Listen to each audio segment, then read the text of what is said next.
Good morning students.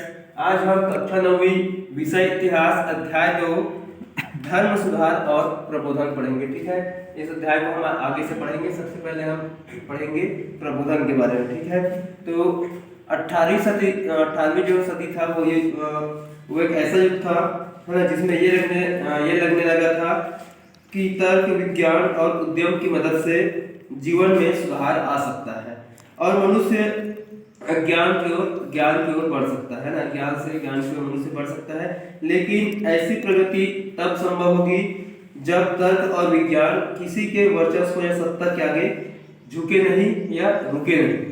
यानी ऐसी सामाजिक व्यवस्था हो जिसमें किसी का प्रभुत्व या वर्चस्व ना हो, है ना। मतलब ऐसी सामाजिक व्यवस्था बने जिसमें किसी का प्रभुत्व ना हो, उसमें किसी का वर्चस्व ना बने, है ना, और लोग अपने तर्क और ज्ञान के आधार पर, है ना, स्वयं निर्णय ले पाए।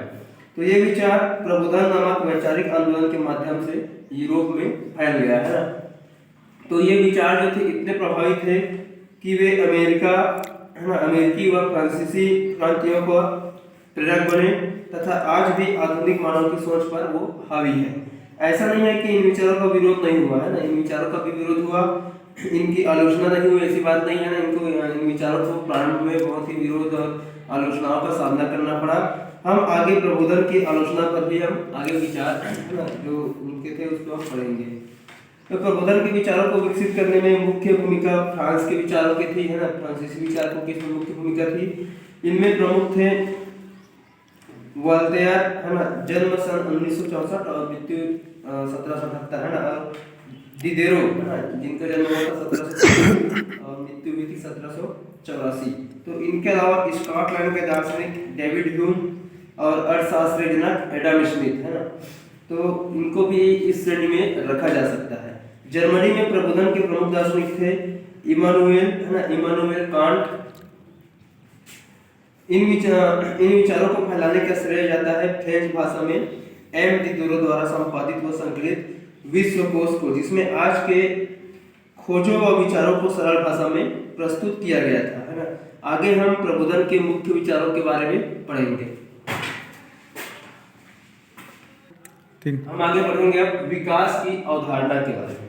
तो प्रबोधन के जो चिंतक थे उनका मानना था कि समय के साथ दुनिया पहले से बेहतर होती जाती है, वर्तमान भूतकाल से कहीं अधिक बेहतर है और मनुष्य विज्ञान, सूझबूझ और उद्यमिता के सहारे आने वाले दिनों में और तरक्की पा सकता है। तरक्की से उनका तात्पर्य था कि मनुष्य विज्ञान और तकनीक की मदद से पहले से कहीं अधिक प्रकृति को नियंत्रित कर सकता है।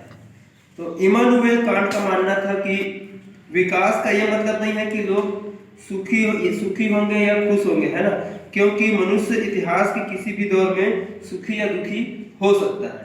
उनका मानना था कि विकास का वास्तविक मानदंड है मनुष्य की स्वतंत्रता में वृद्धि और जीवन में विकल्पों की प्रचुरता। आधुनिक काल उन्नत इसलिए है क्योंकि मनुष्य पहले से अधिक स्वतंत्र और वह विभिन्न जीवन शैलियों के बीच चुनाव कर सकता है। हम अब आगे देखेंगे तर्क या बुद्धि का युग।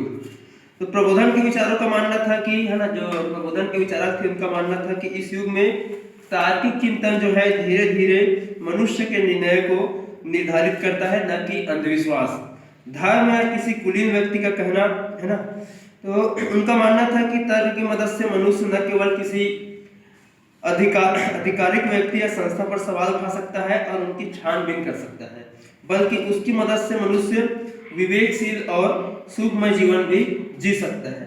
बुद्धि मनुष्य को सही रास्ता दिखा सकती है। इसलिए होलाबाब के शब्दों में, होलाबाब ने कहा है, हम मनुष्यों में हिम्मत बांधे, उनमें अपनी बुद्धि में विश्वास जगाए और सत्य की लालसा जगाए, ताकि वह अपने ही अनुभवों के आधार पर निर्णय लेना सीखे और किसी दूसरे के द्वारा प्रेरित पूरी कल्पनाओं से वो ठगे ना जाए, है ना। तो ये रहा तक बुद्धि का युग। ठीक है, आगे देखेंगे विज्ञान के बारे में।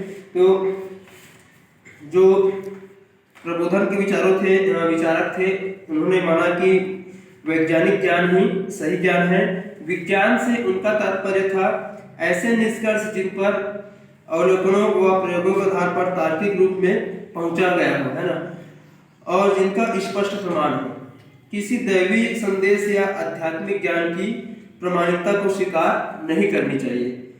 उनके विचार में विज्ञान के तरीकों में वह ताकत है जिसकी मदद से हम दुनिया के बारे में सब कुछ पूरी तरह से जान सकते हैं। इसके लिए किसी धर्म ग्रंथ या तथाकथित ज्ञानी के उपदेशों का नहीं बल्कि अवलोकन और तर्क की जरूरत है। प्राचीन काल तथा मध्यकाल में ज्ञान के संबंध में यह माना जाता था कि वह केवल चीजों का व्यवस्थित वर्गीकरण है।